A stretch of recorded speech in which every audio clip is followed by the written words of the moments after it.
Unité 6. Art et créativité.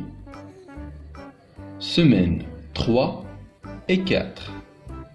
Dans le cadre du projet de classe, l'enseignant charge ses élèves de décrire des lieux historiques connus. Ahmed décide de présenter le palais de la Kasbah des Oudaya. Le palais de la Kasbah des Oudaya est la première résidence royale construite par les souverains alaouites. Il s'agit d'une demeure fort modeste, construite avec des matériaux basiques comme la pierre et la boue. Son architecture est simple et sobre et ressemble à la typique maison marocaine avec ses portes sous forme d'arc et les multiples poutres qui portent les toits et ses vastes salles. Maintenant, elle est le musée national des bijoux. Il contient une collection de bijoux anciens et sert aussi de salon de réception. Car son principal point fort est le jardin des Oudaya qui se trouve au centre du palais. Ce jardin, à l'origine de type andalou, ressemble plus aujourd'hui à un jardin à la française. Elle est l'exemple type de jardin de riad que l'on rencontre dans les maisons marocaines traditionnelles. Dans ce jardin des Oudaya, il existe toutes sortes d'arbustes, de fleurs et d'arbres fruitiers, lauriers roses, orangers, bananiers, citronniers, datura, rosiers, lilias et agapates.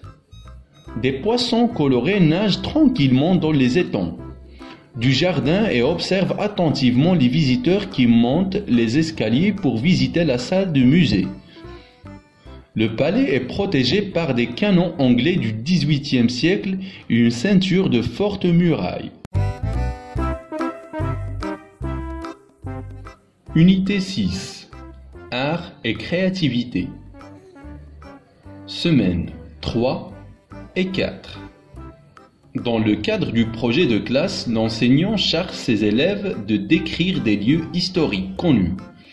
Ahmed décide de présenter le palais de la Kasbah des Oudaya. Le palais de la Kasbah des Oudaya est la première résidence royale construite par les souverains alaouites. Il s'agit d'une demeure fort modeste, construite avec des matériaux basiques comme la pierre et la boue.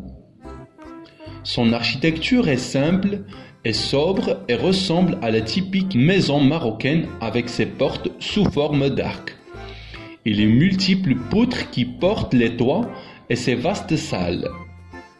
Maintenant, elle est le musée national des bijoux. Il contient une collection de bijoux anciens et sert aussi de salon de réception. Car son principal point fort est le jardin des Oudaya qui se trouve au centre du palais. Ce jardin, à l'origine de type andalou, ressemble plus aujourd'hui à un jardin à la française. Elle est l'exemple type de jardin de riad que l'on rencontre dans les maisons marocaines traditionnelles. Dans ce jardin des Oudaya, il existe toutes sortes d'arbustes, de fleurs et d'arbres fruitiers, lauriers roses, orangers, bananiers, citronniers, datura, rosiers, lilias et agapates. Des poissons colorés nagent tranquillement dans les étangs du jardin et observent attentivement les visiteurs qui montent les escaliers pour visiter la salle de musée. Le palais est protégé par des canons anglais du XVIIIe siècle et une ceinture de fortes murailles.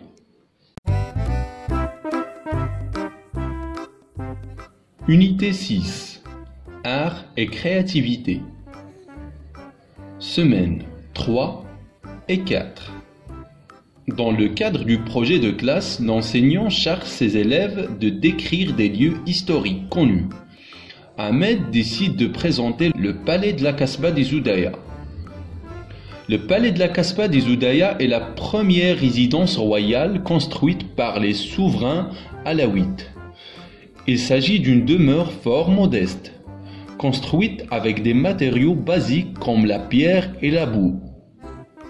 Son architecture est simple et sobre et ressemble à la typique maison marocaine avec ses portes sous forme d'arc et les multiples poutres qui portent les toits et ses vastes salles. Maintenant, elle est le Musée national des bijoux. Elle contient une collection de bijoux anciens et sert aussi de salon de réception. Car son principal point fort est le jardin des Oudaya qui se trouve au centre du palais. Ce jardin, à l'origine de type andalou, ressemble plus aujourd'hui à un jardin à la française. Elle est l'exemple type de jardin de riad que l'on rencontre dans les maisons marocaines traditionnelles. Dans ce jardin des Oudaya, il existe toutes sortes d'arbustes, de fleurs et d'arbres fruitiers, lauriers roses, orangers, bananiers, citronniers, datura, rosiers, lilias et agapates. Des poissons colorés nagent tranquillement dans les étangs du jardin et observent attentivement les visiteurs qui montent les escaliers pour visiter la salle du musée. Le palais est protégé par des canons anglais du XVIIIe siècle et une ceinture de fortes murailles.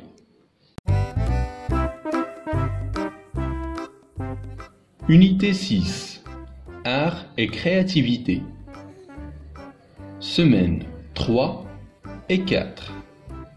Dans le cadre du projet de classe, l'enseignant charge ses élèves de décrire des lieux historiques connus. Ahmed décide de présenter le palais de la Kasbah des Oudaya. Le palais de la Kasbah des Oudaya est la première résidence royale construite par les souverains alaouites. Il s'agit d'une demeure fort modeste, construite avec des matériaux basiques comme la pierre et la boue. Son architecture est simple et sobre et ressemble à la typique maison marocaine avec ses portes sous forme d'arc et les multiples poutres qui portent les toits et ses vastes salles. Maintenant, elle est le Musée national des bijoux. Elle contient une collection de bijoux anciens et sert aussi de salon de réception. Car son principal point fort est le jardin des Oudaya qui se trouve au centre du palais. Ce jardin, à l'origine de type andalou, ressemble plus aujourd'hui à un jardin à la française. Elle est l'exemple type de jardin de riad que l'on rencontre dans les maisons marocaines traditionnelles. Dans ce jardin des Oudaya, il existe toutes sortes d'arbustes, de fleurs et d'arbres fruitiers, lauriers roses, orangers, bananiers, citronniers, datura, rosiers, lilias et agapates. Des poissons colorés nagent tranquillement dans les étangs du jardin et observent attentivement les visiteurs qui montent les escaliers pour visiter la salle du musée. Le palais est protégé par des canons anglais du XVIIIe siècle et une ceinture de fortes murailles.